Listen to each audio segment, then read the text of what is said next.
we're confident working together with the American people, doing what the CDC recommends with government and Hello. business. Hey, Michelle. I know it's been a little while. I just wanted to check in and see how you're doing with this whole corona situation.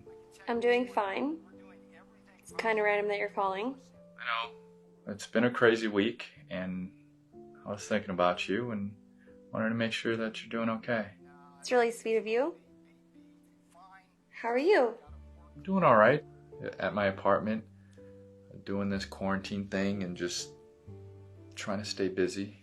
I mean, I've watched so much Netflix, I think my brain might explode. My roommate's also been out of town for a week and a half. She's in Utah, so I've had quite a bit of alone time. Well, do you want some company? I don't think that's a great idea. I know we haven't spoken much this past year, but we did spend 5 years of our lives together. You probably know me better than anyone else. I don't know. We'll keep each other company for a little bit.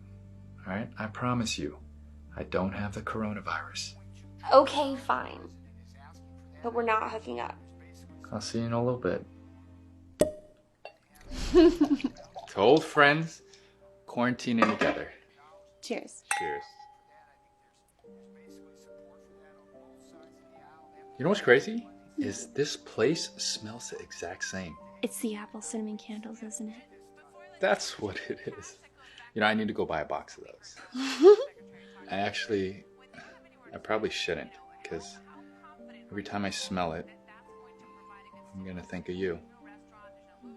Michelle, I had a lot of time to reflect the past week, and I realized that, you know, I miss you in my life. I really miss you too. I should have checked in a long time ago. It's okay. I'm gonna be right back. Why don't you pick a movie for us to watch?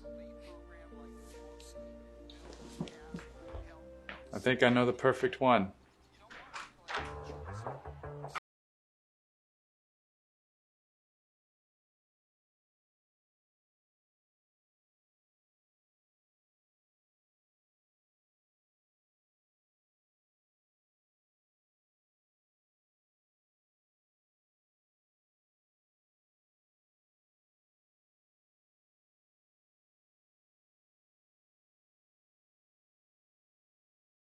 Gotcha, bitch.